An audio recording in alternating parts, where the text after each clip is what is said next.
Good evening. I'm Nima and this is Forum Daily for Wednesday, October 26th. And tonight, the Bank of Canada has raised its interest rates once again. This time, the hike is coming in at 0.5 percentage point. The bank also announced that rates will still need to rise if decades-high inflation is going to be brought under control. Since March, the central bank has raised its key interest rate from 0.25% to 3.75%. As fears of an impending recession grow, the bank says it expects economic growth to stall toward the end of the year and into the beginning of 2023. Turning to 2021 census data now, which indicates immigrants made up nearly a quarter of all people in Canada. Statistics Canada says immigrants are projected to represent a third of all people in the country by 2041. The proportion of immigrants is at its highest since Confederation. This with more than 8.3 million people in the country who were or had ever been a landed immigrant or permanent resident. Now that is the highest proportion among G7 countries. Meanwhile, senior police members are continuing to testify at the public inquiry into the use of the Emergencies Act. Superintendent Robert Bernier oversaw the Ottawa Police Command Centre for a portion of the protests, and he said he would have carried out a pre-planned police operation to remove trucks and other vehicles. This even if the law had not been invoked. All right, well, this comes as Ontario Premier Doug Ford says the Emergencies Act inquiry is a federal proceeding and not a provincial issue. He made the comments at the Ontario legislature as he fights a summons to testify at the inquiry. Mr. Ford says the federal inquiry is a policing matter and not a political one. The commission summoned him and then Solicitor General Sylvia Jones on Monday to testify, and Ontario government lawyers filed an application for judicial review yesterday to challenge the summons. Moving to Quebec now, where a woman who just returned to Canada from Syria is facing terrorism-related charges. The RCMP says they arrested Omaima Shue in Montreal last night and charged her with leaving Canada to participate in the activity of a terrorist group, as well as other charges. It says in a statement that the woman had been under investigation by the police force's Integrated National Security Enforcement Team since November 2014. Reactions are mixed over the Canadian Human Rights Tribunal's decision to not approve a historic $40 billion settlement. Now, this was over Ottawa's policy of not properly funding child welfare services on reserves. The tribunal says the agreement between First Nations and the federal government doesn't meet all the requirements of its 2019 compensation order, and it urges all parties to keep negotiating. The Assembly of First Nations Manitoba Regional Chief says it's a devastating setback for 300,000 families who had been hoping to see the settlement approved by year's end. The Competition Bureau is expressing concerns over WestJet's proposed acquisition of Sunwing Vacations and Sunwing Airlines. The regulator says the move is likely to result in a substantial prevention of competition in the sale of vacations to Canadians. It says that eliminating the rivalry between the airlines would likely end with higher prices and fewer choices for Canadians. The regulator's concerns were outlined in a report delivered to the Minister of Transport. The final decision regarding the deal will be made by Cabinet at a later date. 2 days after Ontario residents voted in their new local governments, the people across Manitoba are going to the polls in municipal elections today. Both Winnipeg and Brandon are set to get new mayors. This comes after both incumbents decided against seeking re-election. All right, turning back to the 2021 census, which shows the number of immigrants settling in Atlantic Canada has almost tripled in the last 15 years. The percentage of immigrants to Canada who are moving to the Atlantic region rose to 3.5% last year from 1.2% in 2006. The figures show Nova Scotia is the most popular province. This is followed by New Brunswick, Prince Edward Island, and Newfoundland and Labrador. The largest proportion of immigrants are coming from India, followed by the Philippines and China. All right, well, on the West Coast, the University of the Fraser Valley in Abbotsford, BC, is inviting people who endured the floods last year to share their stories. Now, this is part of an expressive arts contest. The project is led by Dr. Michelle Sue Pearl, an English professor and research associate with the university's Food and Agriculture Institute. Dr. Sue Pearl says the floods were traumatic for so many. She adds that as the one-year anniversary nears, it's important for people to tell their stories. Stay with us. We'll be right back.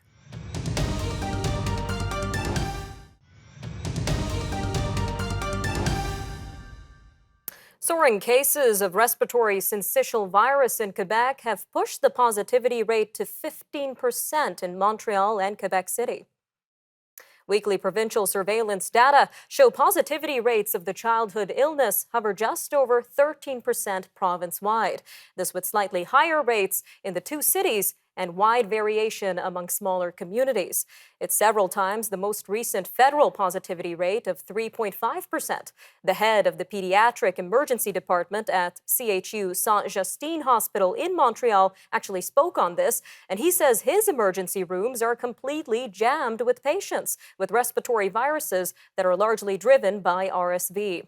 Well, joining us now to give us more details on the situation and what exactly RSV is Dr. Abhishek Raut, Medical Director at Appletree Medical Group. Dr. Raut, welcome back. Great to be here, Nima. So it looks like we've got another respiratory virus on our hands, Dr. Raut. So let's start with what exactly RSV is and how it affects children in particular compared to adults. Right. So RSV causes these yearly outbreaks of respiratory tract disease in Canada, usually from late fall to early spring. It's one of the most common causes of lower respiratory tract illness in young children worldwide. Now, for most kids and most adults, what we see is simple cold, but children less than 2 years of age are at particular risk for more severe disease like bronchiolitis or pneumonia and may even require hospitalization. We know that there's underlying health conditions like premature birth, chronic lung disease, and congenital heart disease that can really predispose you towards severe RSV illnesses there. And what do you think is contributing to this spike in RSV cases in Quebec in particular? Well, what we're seeing is that RSV, being a respiratory illness, was shielded in many ways with a lot of the public health measures we had in place for COVID-19. We did notice there was a spike last autumn and again this year as young children were exposed again to more people. And a lot of these kids don't have that strong immunity because they haven't been exposed previously as well. And of course, their birth mothers may not have been exposed and have not been able to pass that immunity either. So it certainly is a complex issue. And what we're seeing is that lack of immunity is likely going to trigger a lot more cases coming in. So how does the rest of Canada compare to Quebec when it comes to these cases, Dr. Raut? Yeah, so it's interesting when we look at pre-COVID numbers, what we found that Canada itself was actually quite high with RSV, 18,860 RSV cases in the 2019-2020 season. So this is pre-COVID. Compared to the August 2020 to 2021, we saw 239 confirmed cases. So there was a huge drop because of COVID-19 measures. But it also shows us that we can get back to those levels, unfortunately, going up to a much higher number of 18,000 there. So Canada is still seeing a 3.5% positivity. I expect that's going to actually increase as well. And then we're going to see more in more high-risk communities like Canada's north, where we're seeing a much higher rate of admission for the infants in the Inuit population. And are there any vaccines or maybe prevention treatments that parents can use for RSV? Right. Unfortunately, there are no vaccines at this time there. So when you have RSV at home, what parents can do can really best manage the symptoms, fever medications, and ensure their baby's well hydrated. When they get a bit more severe, then you would have to seek medical care, usually in a hospital setting, where physicians such as myself would prescribe oral steroids or an inhaler to make the breathing easier. But if it gets worse, we're looking at things like oxygen, a breathing tube, or even a ventilator. All right, Dr. Raut, so considering all of this, do you think officials in other provinces other than Quebec should be concerned or a little bit more vigilant for RSV? I think so. I think we're seeing this at a time when emergency rooms across Canada are already struggling with wait times and staff shortages. And what we're seeing in this mix is another wave of respiratory illnesses and potentially requiring ventilators once again. So I expect that all provinces are going to experience a significant strain on that healthcare resource in general, and some provinces more than others, unfortunately, and they'll have to be a bit more vigilant there. We've got a lot to be vigilant about, Dr. Raut. COVID, RSV, influenza. What kind of recommendations do you have for parents who may be concerned about all of this? I think there's a lot we can do, and there's a lot we cannot do as well. What we do know about these respiratory illnesses, physical distancing, washing your hands, and wearing masks can reduce these respiratory burdens. And I think that's going to be the key here coming into the holiday season. All right, Dr. Raut, always great having you on Forum Daily. Thank you again for your time today. Thanks so much for having me. Stay with us. Forum Daily will be right back. And when we return, we're going to be taking a look at a progress report from Canada's military ombudsman.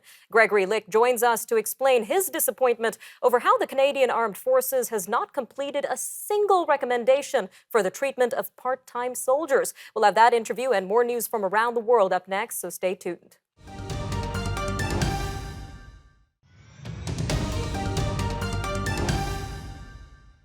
A new report says not a single recommendation from the Canadian Armed Forces Ombudsman has been implemented. Gregory is criticizing the military's treatment of ill and injured reservists and Canadian Rangers. He says the organization is failing to deal with issues plaguing Canada's part-time soldiers. Well, this comes as many reservists are being called upon for national and international missions amid staffing shortages in the military. The gaps were first identified during 4 separate investigations between 2015 and 2017. At this time, the military promised to take action by implementing 9 watchdog recommendations. Mr. says he is certainly disappointed that there has been no progress. Well, Mr. joins us now to tell us more. Sir, welcome to Forum Daily. Thank you, Nima. So we mentioned you're criticizing the treatment of ill and injured reservists and Canadian Rangers in particular. So can you tell us a little bit more about this treatment and how it's impacting the well-being of part-time soldiers in Canada?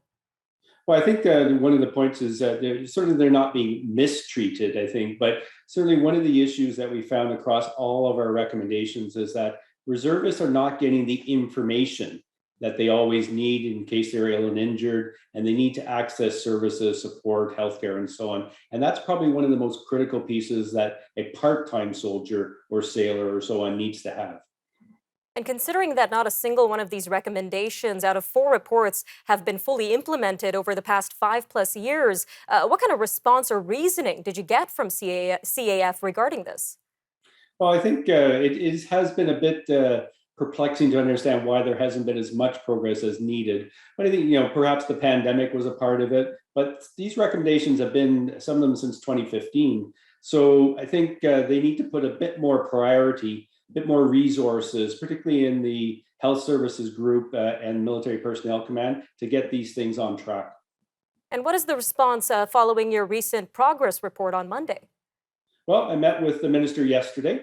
We talked about this, and she is going to talk with the CDS, the Chief of Defense Staff, to see what's going on and perhaps to look at how we can progress these. We have to get the foundation correct so that they can build upon and reconstitute the forces with reservists and even regular force as well.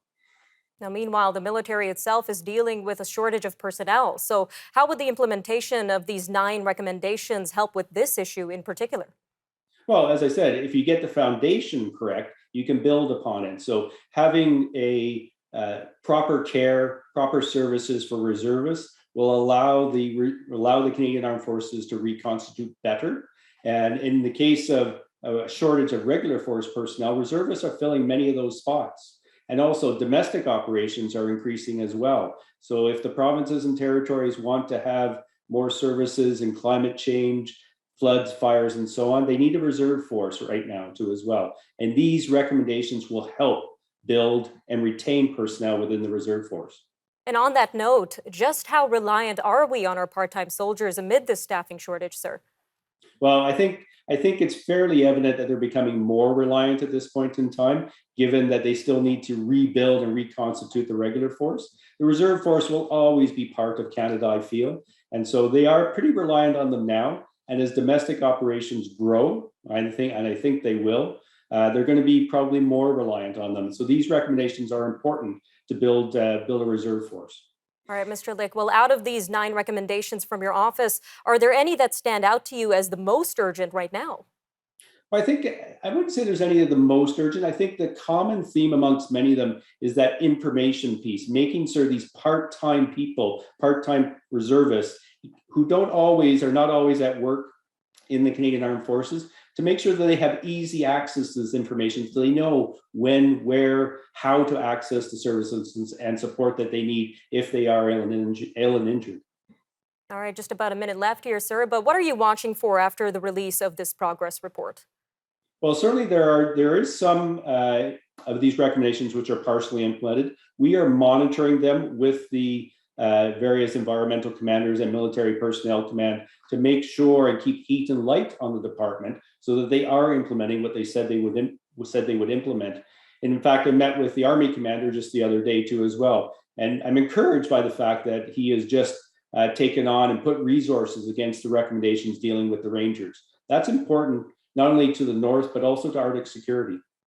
All right, Military Ombudsman Gregory Lick, thank you again for joining us today on Forum Daily. You're most welcome, Nima.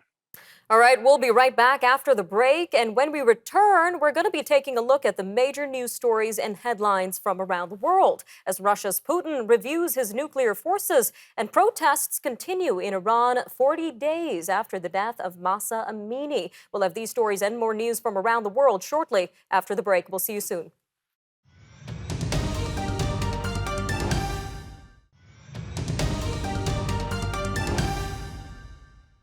Russian President Vladimir Putin has monitored drills of the country's strategic nuclear forces.